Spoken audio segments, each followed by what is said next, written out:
Hey guys, Mustache here, this time with another San Diego Comic-Con exclusive, this time of the DC Comics variant play arts Timeless Wild West Batman. So this guy was a color variant. As you can see at the bottom it says limited color version. It says Batman Timeless Wild West. So this one, instead of being more brown like the original, is more blue. And I kind of like that just because it's more of the Batman style with the blue. So we do have the DC Comics up here in the corner with the Batman logo, the Play Arts logo at the top. We do have Warning, Choking Hazard, as well as designed by Hitsutoshi Kondo, concept by Alfred Phillips Holtz. So we'll go ahead and get right into this thing. The front is magnetic, it's not the Velcro. And when you open this guy up, you do get the awesome window box as well as the picture of the Batman there. So let me go ahead and try to maybe get the focus locked on the text. Okay, so I got a little closer for you guys so you guys can read that for yourself. So if you pause the video, you'll be able to read that. And then let me go ahead and move to the bottom as well. So there's the bottom part. So it says Dark Knight of the Wild West. So like I said, go ahead and pause that if you wanted to read that. As well as we do get a really cool picture of the Wild West Batman there. As you can see, we do have the window box here, and you can kind of see the reflection. We'll go ahead and go into the details in a bit. So we're back at the front again, and one thing I really liked is that we have this awesome sweeping picture here, but it actually goes off and goes into the side as well. So if you want to display this kind of like at a 3/4 view, you could see that. We do have the Timeless Wild West Batman, it says right there. And then we do have some of the kind of poses here that it can do. We have the plane standing up. We have kind of a couple action poses, as well as one with the grapple gun. It says Timeless Wild West Batman. Some of the warnings says Square Enix on the bottom. And then on the side here, it just says DC Comics Play Arts Variant. So let's go ahead and check out the figure. Okay, so here he is out of the box. The variant Play Arts Batman. The Timeless Wild West version. Looks very cool. As you can see, like I said, he has more of the blue on there. The original release has more brown. And he fell over it. But like I said, the other one has more brown. They do look very nice. You have this awesome axe here, as well as I put his grapple gun in the holster as well. He just looks super cool. We have these batarangs on the side here. We have all of his little pouches on the waist. This cape is super like it looks like it's naturally flowy, which looks very cool. And one of the things I want to go over too is that, you know, you can put the grapple gun in both hands, but the axe I think is only made for one. And look at the, you know, range on that movement with this movable cape, which is a nice touch. You're able to go that much like higher, or you know, put his hand up like that. So that's very nice. Cool style with the hat here and it being the ears. It's definitely a different touch. Then going down to his legs, we do see the brown here with his boots as well as the spurs. And the cape is on a ball joint, so you're able to get the cape up really high. And there's actually two pieces of the cape that are on the ball joint, so you can really, you know, extend the cape out and move it around and stuff like that. So it really does flow quite a bit, because from the front with that large cape it looks even cooler. I can't wait to put this guy up, and I can't wait for the other ones to come out. We did see quite a few there at the convention. They had the ones that we've already seen though, like the Spartan, the Samurai, the armored version.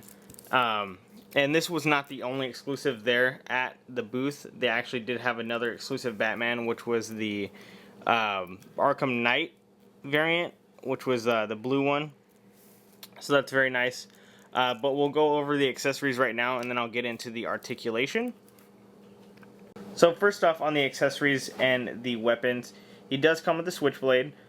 This side looks really good, but I noticed the other side does not look as good. It has a little bit of schmutz on there. But it looks really cool. It holds it really nice, and it's definitely, like, you know, snug in there, so it's not going to fall out. And then we go ahead and take that out, and we're able to put the batarang in there. And the cool thing about this one is the way it's positioned. It positions right under the wing there, and that one is also a very tight fit. It's not going to come off. And then the other one we get is going to be the grapple gun here. It's very cool. It's a nice different style. It's kind of a 6-shooter version of the grapple gun. It spins around. Like I said, it does come out when you want to put it in the holster.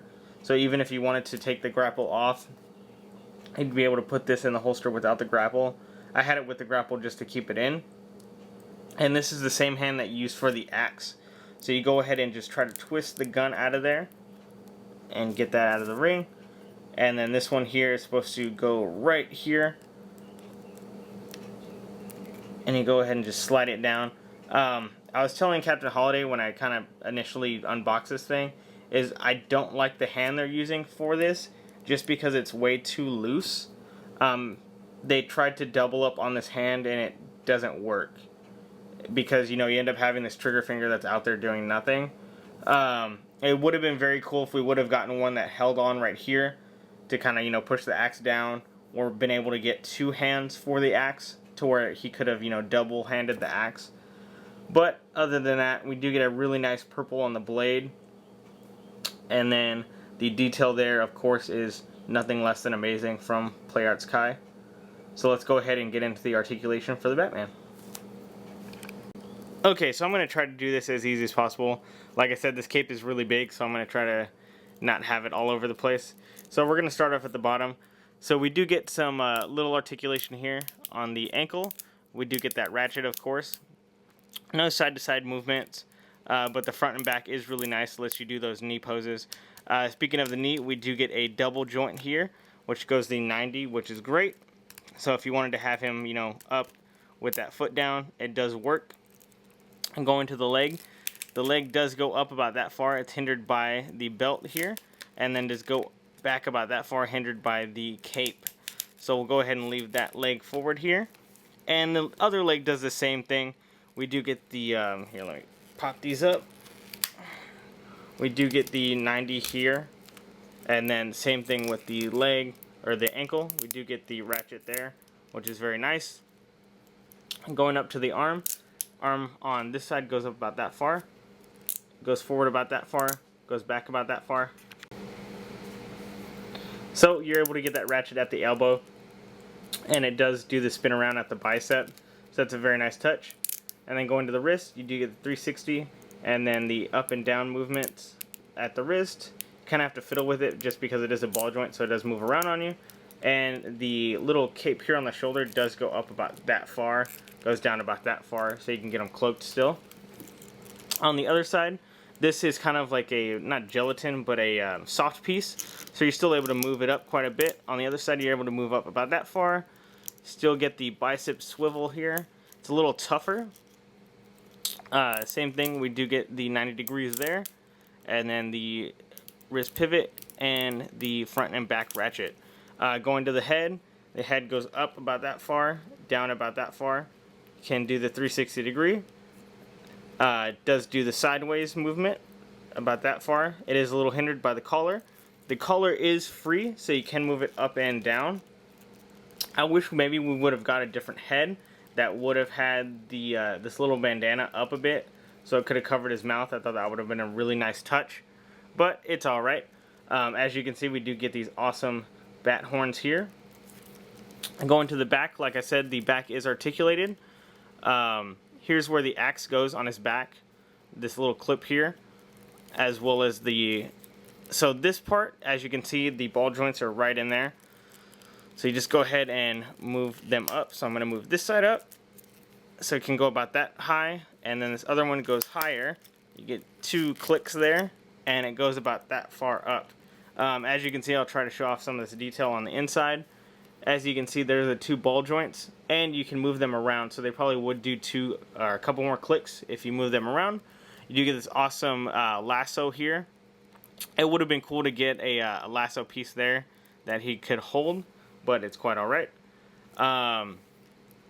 So let me go ahead and pose this guy and get into the final verdict. So as you can see, these poses are amazing. The cape, like I said before, really makes it a dynamic pose. So that was the review of the Variant Play Arts Batman Timeless Wild West version. Please pick this guy up. He is super cool. If you're lucky enough to get this limited color version from Comic-Con, or if you're able to pick him up, you know, at maybe a little more than he was, he will ended up being $120 when I bought him, which isn't bad. You know, $20 more for a variant, you know, a color version. So that's not bad. Normally it would be a lot more than that. And I can't wait for the other ones to come out, like the Spartan, the Samurai, the Heavy Armor. I think one of the Heavy Armors are out. As well as I would love to see them do other versions of this guy. Not so much the Wild West one, but other Batman characters. You know, like maybe a Wild West Harley, Wild West Joker, something like that. It would be very cool. So, Mustache again. Peace.